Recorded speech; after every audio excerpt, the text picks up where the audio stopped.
Hey y'all, this is your girl Tysheen and I'm back with another video. How's everyone? How everyone doing? I couldn't tell the last time I ever asked anyone how y'all doing. I feel so sad and guilty for not asking y'all how y'all doing. And comment below, let me know where you're from. You know, what part of Europe you're from. Okay? Let me know. And yeah, so we're gonna be reacting to, is life better in the USA or Europe? After watching a lot of videos and reading comments, I know my American people, I should say, gonna be mad at me for saying this, but so far Europe is kind of better, to be honest. Okay. So far Europe is better. All right, so yeah, so let's just get straight to the video. Oh, and this is by Nathaniel Drew. I've been following him for a very long time, for years. I've been following him. Love his channel. So when you get a chance, go over there and subscribe to him. I love his channel. But let's just get straight to the video.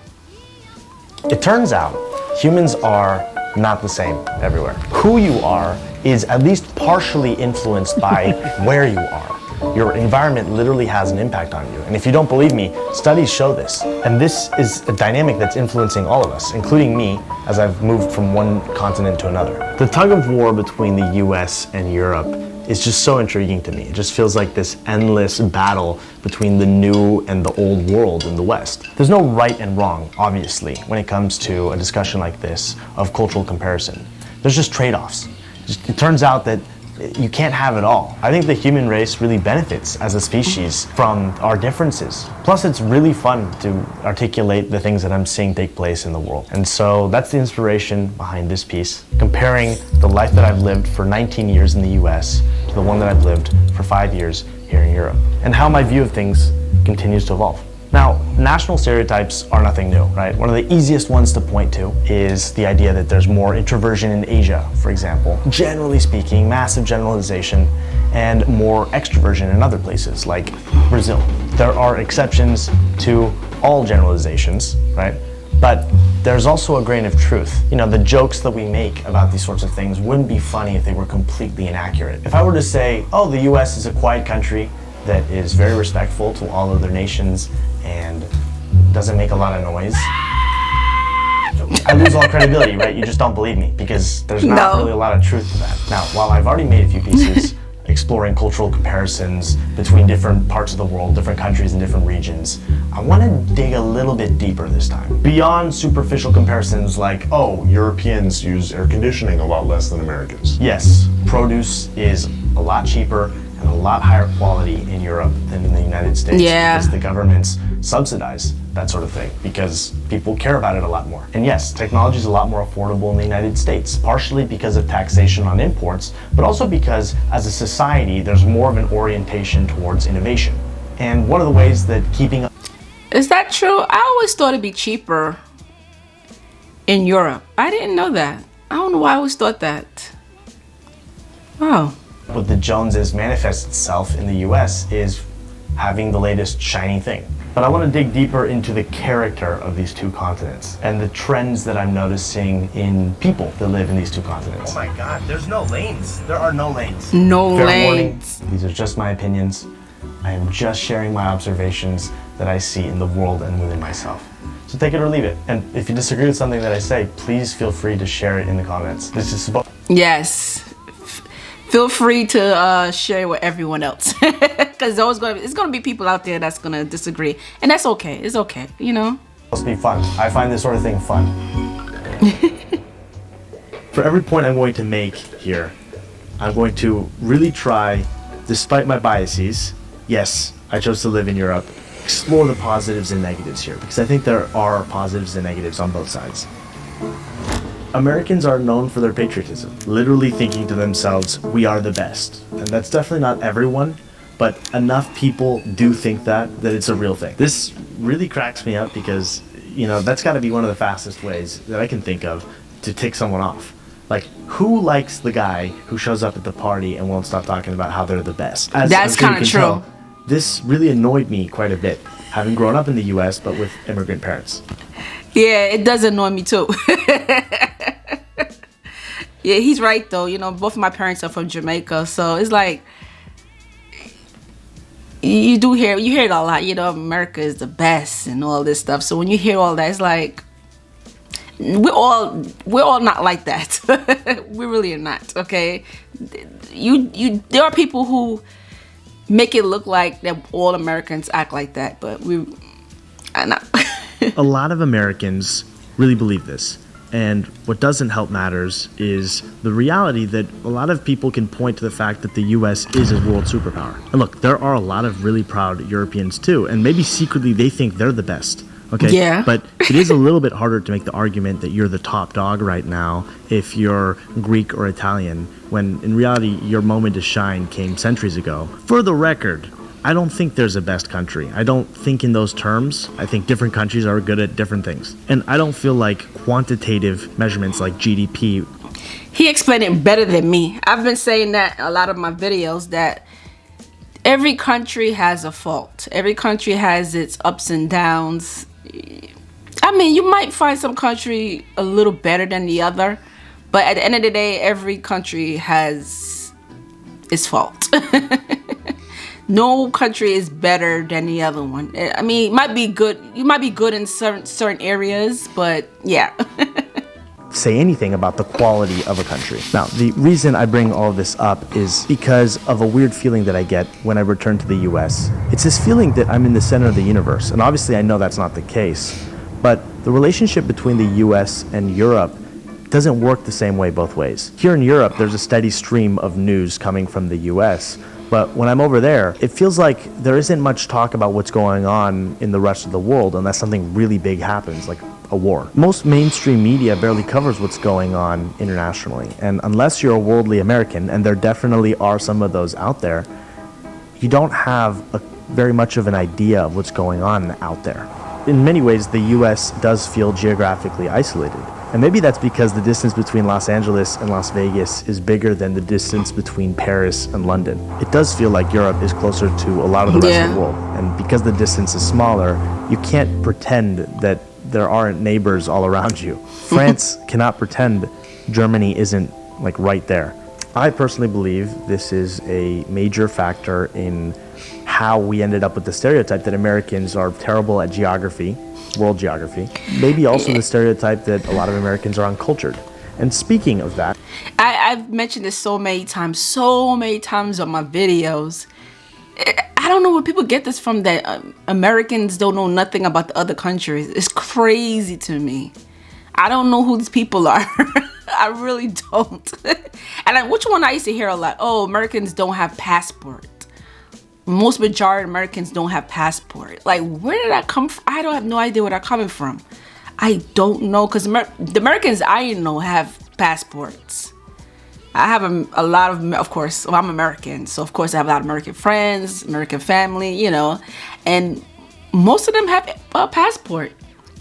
And that's because, I don't know about other states, but I know here in New York, a lot of people here in New York, most majority of everybody's family is from overseas. So of course we're gonna go visit our family hometown. Okay, so of course we're gonna have passports. But yeah, it's crazy to me. actually, culture is a confusing word. There's something extremely interesting to me about the whole conversation about culture. According to a lot of Europeans, the US is a place that lacks culture. But that doesn't make a lot of sense, because the US is actually one of, if not the biggest exporters of culture in the whole world. Yeah. That's one of those things that really shocked me when I moved abroad. Everyone is exposed to the aforementioned American media, and therefore American politics and current events. American music is everywhere, it's ubiquitous. Honestly, you could say I'm an export of the United States, and I'm not sure I could argue with that. The US is like always the loudest kid in the room. And even just cities like New York are an explosion of art, and it's one city in a giant. And food, definitely here in New York, we're exposed to everything. You name it, we're exposed to it over here. Sweden, Germany, Australia, everything, certain food, certain culture, it's here in New York. You know, you have Chinatown, you have you have small little areas, Irish, like everywhere here in New York. So when people say Americans don't know this, and it's crazy to me. So what are we saying here, really? What are Europeans referring to? I don't think these big mainstream exports are what Europeans are referring to. I think they're talking about what you do on a day-to-day basis and how much that can change from region to region. I'm talking about the customs and traditions that have been passed down for generations, the different regional dishes that come from centuries ago. I'm talking about the superstitions or the different card games or the celebrations that take place that commemorate something that happened before modern day France or Austria or Italy even existed. Bizarre linguistic quirks, beyond the fact that there's a different language every direction you look. Architecture that changes every few hundred kilometers or miles. Am I suggesting that the US does not have customs? Here in New York, everybody has different accent, different languages, you name it. Yeah, you're gonna come across someone with a totally different language. So yeah. Traditions? No, it does. I think about Thanksgiving and Halloween and hot dogs and baseball, the Super Bowl. There are a lot of things. It's a big country.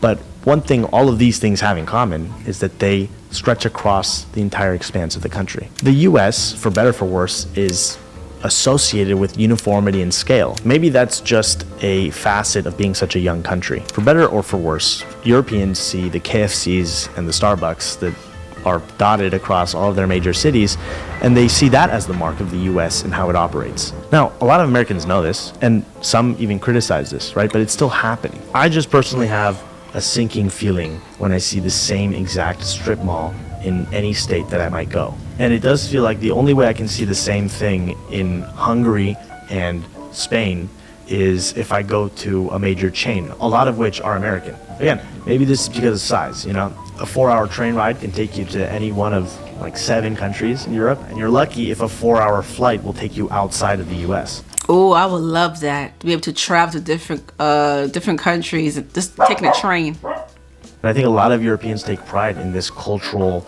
richness, the density of different things going on. You know, being able to go to a different place so easily and not understand a word. One major difference for me between the Europe and US is the language element. And I know I care about this more than most people, but I do think it has an impact on your experience of each place. And it's one of the main reasons why I moved to Europe. Yes, you have all kinds of language diversity in places like Miami and New York, which is really cool. But overall, English would do the job in the US. That's really not the case in Europe. Yes, English is the most international language, but still to this day, not being able to speak French when you're in France means you are not having the full French experience. That's just how it is. And honestly, I love living in a world where there are many different languages and many different ways to say things. And that we don't all necessarily understand each other. For me, it's very stimulating seeing or hearing the different sounds and different ways that people can communicate. I'm so jealous of anyone who speaks more than 2 different languages. I mean, of course I could take the time to learn, but the people who already know how to speak different languages, I'm so jealous of you. I know, I watched this guy on YouTube. I think he speaks and understands 40, or that's a little extreme. I think it's 20 something different languages. I gotta look for his channel. I'll probably put it somewhere here, but I'm gonna see if I can find it. But he lucky. He's so lucky. Communicate with each other. It adds a lot of color to the world. Yes, I speak Spanish, but if I go to Barcelona or spend time in Catalonia, I don't understand Catalan. I speak Italian, but Southern Italians are difficult for me to understand, partially because of the accent, partially because of the dialects. It's just awesome richness that I appreciate so much. And kind of counterintuitively, it is precisely because there is that barrier there, that it's difficult to learn a language, that it's difficult to decode how people are communicating, that when you do unlock that door, it's like that much more incredible. That is what makes languages so beautiful. Amazing to me. World expanding tools. I fell in love with France and with Europe when I did my exchange in France because I was forced to learn the language. I just had to. It's like learning how to think in a new way. There's something so exciting about that to me. Without that, I would have never immersed myself in France. I would have never created the life that I have now. Speaking the language is often the difference between having a superficial tourist experience and delving deeper into the culture. I like to think of it as overcoming the moat around a castle so that you can actually storm the castle itself. Who doesn't want to see what's inside that castle, you know? Speed of life. One of the things that really struck me the last time I went back to the US is the speed of things and the fact that there are less guardrails, less people and things that are going to slow you down or get in your way. And because of that, many people go very fast. In the US, for example, it's perfectly socially acceptable to wolf down a sandwich in 3 minutes and get right back to work. I'm not saying that's what always happens. I'm just saying that it's okay. People are not going to judge you. It's like an acceptable thing to do. And people will walk down the street eating, or they'll eat in their car. Yeah. And in Europe, you're never going to see those sorts of things. Or No. if you do, it's like an extremely rare, I don't know, I can't remember ever seeing it personally. These things are not okay. They're looked down upon. And That's one thing I like about Europe. Well, I'm quite sure it's not everywhere in Europe, but most places I've seen, people just tend to just relax, eat, talk to each other, just relax. I like that. Here in New York, everybody's just run. You gotta walk fast. Yeah. But I like the fact that you could just go to get something to eat and just relax and just, chill. in exactly the same way that smoking is looked down upon in the US, which goes to show you human beings are willing to draw different lines in the sand. Europeans will tell you it's not healthy, right, to eat that fast, it's rushed, but it goes beyond that. It feels almost morally wrong. I think that's a good spot to pause and introduce a new concept. I have this running theory that there are two forces at That's crazy. How is it as bad to eat? Like, someone tell you shouldn't be eating this, you shouldn't be eating that, but then they smoking. I don't. They both bad. play in shaping culture. The first is peer pressure. There's always a certain kind of pressure that exists enforced by the people around you on how things should be, how you should operate. And the other idea is normalization. It's seeing a certain kind of behavior that's very widespread around you to the point where you get desensitized to it and you find it normal. So let's talk about some examples of this. I want to talk about work here for a second, which feels very related to the speed of things in my mind. The US is a super competitive society. There's a lot of peer pressure to work harder and longer, and if you don't, somebody will be there to replace you. No guardrails, no off switch.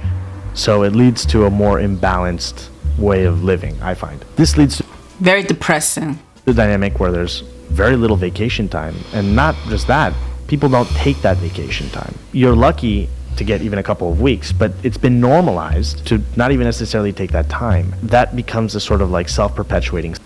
I take my time. I don't care. No, I'm taking my time. I'm going to chill and relax. I'll work hard, but at the same time, I gotta relax. Yeah. Cycle. It does feel like there's a fear of stopping. So there's the peer pressure and the normalization of work that's taking place in the US. And the same is at work in Europe, but just in a very different way. Yeah. In Europe, I feel a sort of peer pressure to not work at certain times, like on Sunday, because it's seen as insane and unhealthy. And because Europeans treasure their vacation time and really stick to it, it has a normalizing effect. I don't look at...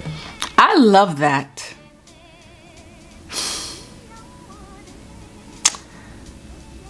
I love that. Sunday is definitely a day you're supposed to just relax and not think about anything but just relax, And then you prepare yourself for the next day.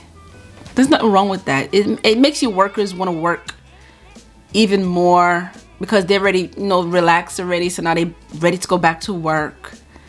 But at least the company is not putting too much pressure on their workers, So that's one thing I like. Time off in the same way I used to. I'm coming to realize it's good to unplug, to recharge. Yeah. To not have everything revolve around work. So there's pros and cons to both sides here, because I think the US is a really incredible place for the ambitious if you want to advance your career. And that feeling of ambition all around you can be infectious. I felt it as like a fresh wave of energy. The only thing is, it doesn't feel conducive to a healthy rhythm over the long term. And I think about grocery shopping, I was seeing a lot of people order on Instacart or Uber Eats or whatever, and it's not like those things don't exist in Europe, but there's like an emphasis on efficiency in the US. Here in Europe, a lot of people will shop for groceries on a very regular basis, almost daily or every other day, for fresh produce, and they'll buy in season. There's nothing really efficient about that, but it is healthier and tastier. Now, I wanted to talk. Definitely, food in Europe, food tastes more fresh. And I noticed that too in a lot of videos that I've watched, where people don't really do like big shopping. They'll go shopping every day, but they buy like small stuff. They don't buy a lot of food, and plus the stuff they do buy is, like he said, they're fresh. And I've seen a lot of videos like, talk about that. More about acceptable behavior, because it's related to this point I made about peer pressure and normalization. There are clearly different ideas. Oh yeah, and they walk a lot too. In Europe, they walk a lot and they ride their bike.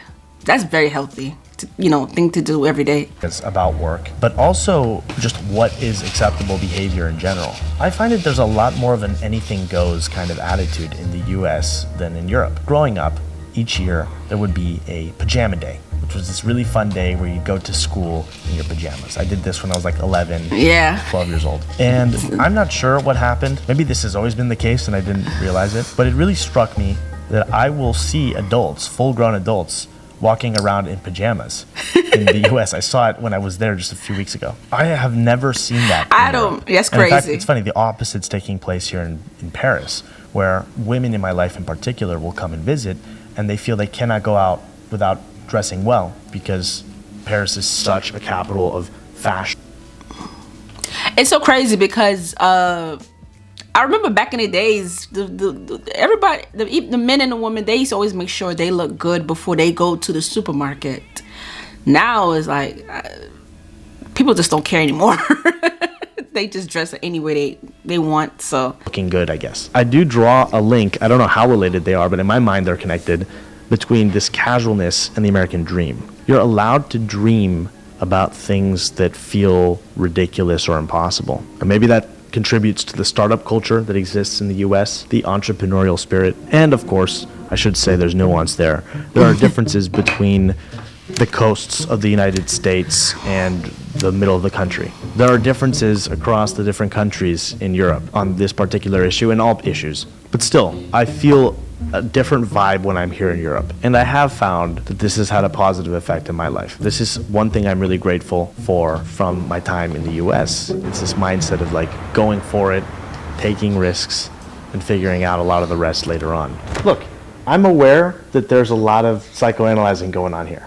And maybe the way that I see the world says a lot more about me than the world. I'm open to that possibility. But what I love about making these cultural comparisons is the fact that it's always a reminder that there's more than one way to live life. I think a lot of life is shaped by our values and the things that we choose to stand by. And a lot of it is based off of what resonates, what feels right.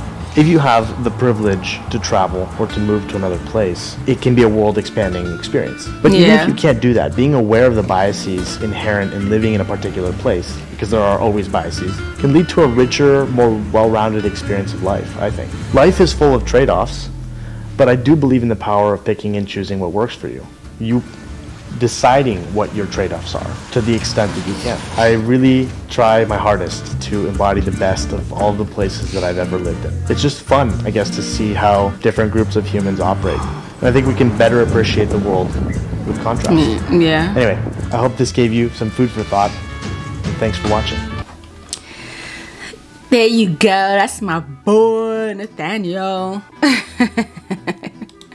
Definitely go and watch. He has a lot of good videos. I love when he upload his videos. You learn so much from him. A lot. You learn a lot. So there you go. Comment below. Let me know how you feel about the stuff that he was saying. Do you agree with him? Do you disagree? Is it something that he didn't mention? Do you like to mention in the comments? I will definitely read it. I love to read people's comments. I learned so much from people's comments also. Not just the video, but with things that people are saying from another country. But comment below, let me know how you feel about this, and make sure you subscribe to my channel, and take care.